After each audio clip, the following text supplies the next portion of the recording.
Hey, everybody, welcome. Today, we're going to talk about a tool that completely changed the atmosphere in my home. And it's something I think every family raising an ADHD kid or a neurodivergent kid needs to have. And that is the family reset button, or what we call it, the do over. So let's just take a second to be honest here. As parents, it is so easy to immediately jump on our kids the exact second that they make a mistake or they react, impulsively to something. They slam a door, they hit their sibling, or they throw a fit because you ask them to do something. Our instant reaction is to correct them or to give them a lecture or to punish them. But when we do that in the heat of the moment, it sends a loud and accidental message to your kids. Mistakes aren't okay. You are failing. And for an ADHD brain that's already flooded with rejection sensitivity, that message just triggers defensiveness and lying and sometimes even a bigger meltdown. Your kids need to know they can do things over. They can redo things when they screw up. You can fix a mistake most times. And honestly, they need to see you as well screwing up and how you regroup as well, because kids learn from watching their parents. So that's kind of why I say everybody needs a reset button. And in my family, we call it the do over. But this tool, it helps your child pause and reflect and recalibrate immediately after making an impulsive mistake. It also helps us take a pause as well and regain control of our emotions. So it acts like a mental pause button that forces everyone to take a step back from the situation to break that frantic, impulsive response cycle and regain control over everyone's thoughts and emotions.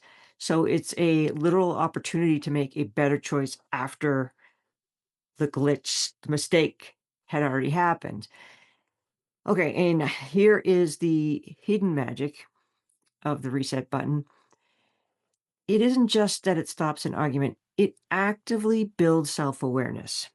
When your kid uses it, they start identifying their own emotional triggers and learning from their mistakes in real time rather than just absorbing shame or not learning from that. So, self awareness can translate over into self regulation. So, they are learning about emotional regulation, which is a major, major, major part of having a healthy emotional intelligence. So, how do we actually implement this without it becoming kind of like a joke? I mean, I'm all for humor. I use humor a lot to kind of de-escalate things. But we want our kids to know that this is a fun way of correcting mistake, but it's not something that is a joke like stupid to do kind of thing. Hope that makes sense. So the first thing is creating it together. We did it in the moment when everything was kind of happening, and I think it was actually my oldest that said, "Can we just do a do-over? Like, can we just start from the beginning?" So, sitting down with your kid or kids, your whole family during a calm moment, obviously don't spring it on them during a fight. We kind of did that whole situation. But once we did it, we then, after everybody was calm, we talked more about it, on how we're going to use it. So you can talk to your family and say, "Hey, I was thinking about creating a do-over rule, kind of like a reset button. So if something goes wrong, we can stop and collect ourselves and then try again." So you can have the conversation about it, see if it's something the kids think is a good idea. You also need to clarify the expectations around it. So have the kids also contribute to these expectations. They're more apt to use it if they are part of making the rules. So doing that, and then you can either have a physical or a visual cue if you think that would be helpful for your family. You can make it real. You can have a physical button on the fridge. or you can have a visual sign that you guys can use, like you can time out any kind of thing or a specific word like do over, some way of calling that to the front when something is happening. As I said, we make it kind of fun so that we learn that mistakes are fine. We can laugh at them, we can laugh at ourselves, and then we can start over. Third is to decide together how to use them. Now, the do over is perfect for impulsive, rude comments, slamming things, lying, or screaming when they get frustrated. When we first used it, I was explaining dinner to my kids, and they were standing there, and I went through this whole thing. And then they just kinda looked at me blank and said, like, "What?" And I lost it. I'm like, "What have I been saying for the past 20 minutes? I'm talking about dinner or whatever," and it started into an argument, and then it was getting kind of out of hand, and my oldest said, "Can we do a do-over? Can we just, like, start this all over again? Everybody calm down."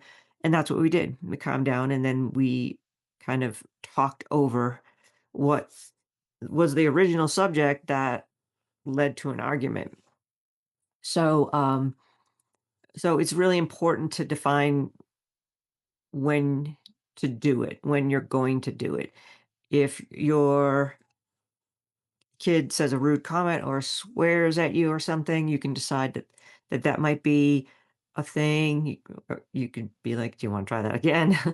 um, You could use it for when there is an argument and everybody's emotions are high to bring everything down. So it's all depending on your family and where there might be some conflicts that a do-over could work for. So, and then the fourth is you have to practice. So when people are happy and you're maybe even when you're creating the whole system, role play. I tell parents to role play often. It's so helpful for our kids, especially ADHD kids who have a hard time seeing into the future.